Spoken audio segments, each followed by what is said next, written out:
Bonjour, je me présente Thomas Robert, conseiller technique pour la Ligue de rugby des Pays de la Loire. Vous allez suivre un module de formation sur la planification d'un cycle de travail et plus précisément en école de rugby.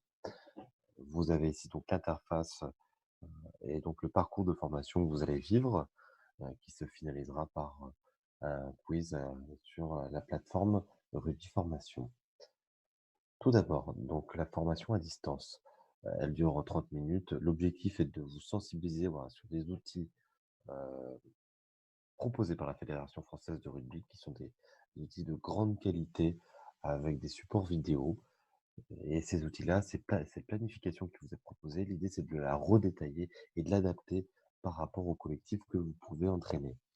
Ce qu'il faut vivre avant, ce qu'il est important de connaître en amont, ce sont donc les ressources du joueur, afin d'optimiser, la planification et le travail que vous allez effectuer.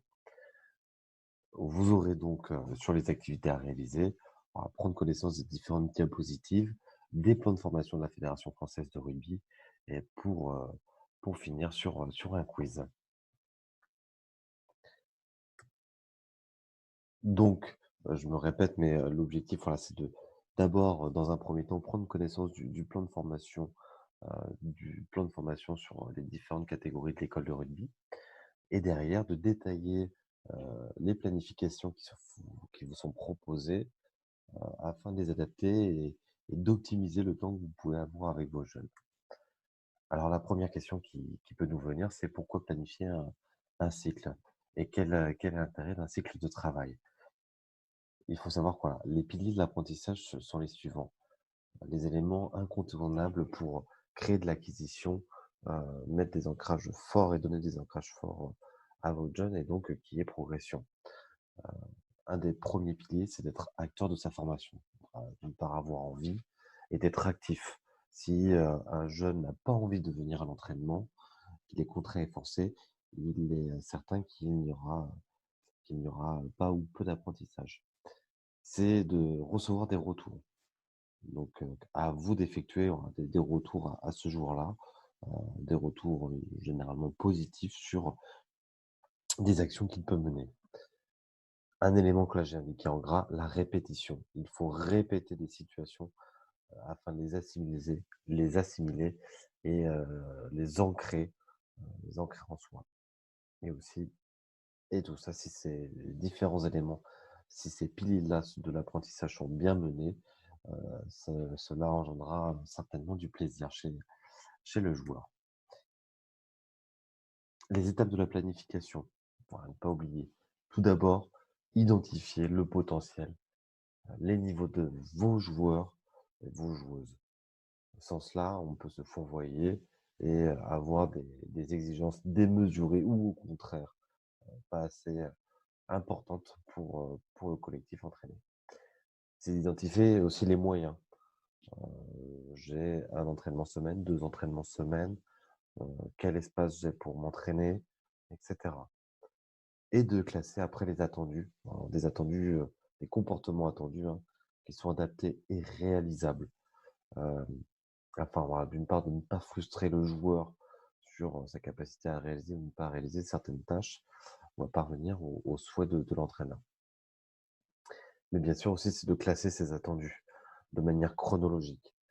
On réalise telle tâche pour après abonder à telle autre, puis telle autre. Ne pas aller du point A au point Z, sans avoir effectué les points intermédiaires. Et donc de là, voilà, c'est ce qui vous permet derrière de planifier votre cycle. Là, vous avez donc, accès au site de la Fédération française de rugby avec une partie, sur, le plan de formation, du joueur. Je reviens donc sur, le prési.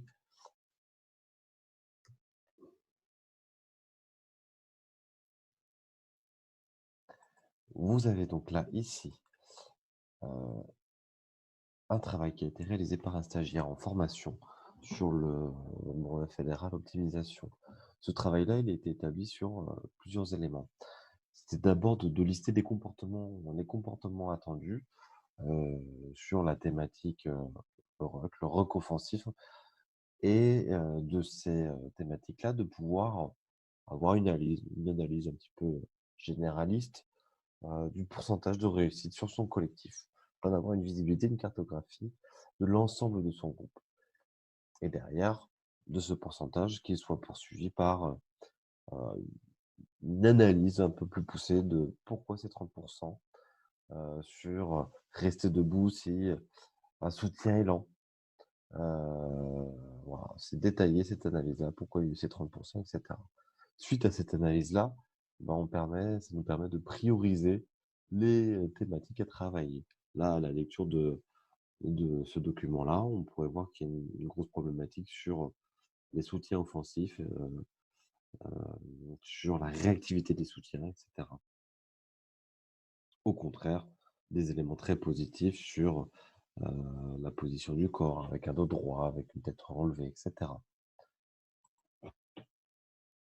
Suite à cette analyse, on peut effectuer donc une planification. Cette planification, elle se fait, pour ma part de cette manière-là, avec une fixation, des grands principes, du cycle de travail à aborder et derrière une planification des séances. Ici donc les dates d'intervention, les éléments qui vont être abordés de manière chronologique, hein, les grandes thématiques et derrière, par exemple, l'enchaînement de tâches est un fil conducteur de mes séances de formation. La lecture du rapport de force vont être un focus important sur la première, deuxième et troisième séance. Le cadrage défensif, un focus important sur la première défensif et vous allez voir que chaque élément sont, sont à la suite les uns des autres. Attention, cependant, voilà, de ne pas démultiplier le nombre d'attendus ou de sous-attendus car, phrase classique, trop d'informations tue l'information. Donc c'est pour cela qu'on établit une planification logique dans le temps. Cette planification-là, elle peut suivre, différents principes. D'une chronologie du jeu. Qu'est-ce que je fais en amont de telle tâche? Qu'est-ce que je fais pendant ma tâche? Qu'est-ce que je fais suite à telle tâche? Voilà, en essayant d'avoir une vision plutôt globale de l'activité ou alors partir sur, heu, un principe qui est, on démarre sur quelque chose de facile à voir, facile à réaliser, facile à faire pour, par la suite complexifier celle-ci à difficile à voir, difficile à faire. Étant donné qu'il y aura des assimilations, des acquisitions, d'une progression pendant ce cycle-là, le difficile à voir, difficile à faire deviendra facile à voir, facile à faire. Je vous invite donc à maintenant à répondre au quiz, qui se trouve en fin de formation sur, la plateforme Rugby Formation. Je vous remercie, au revoir.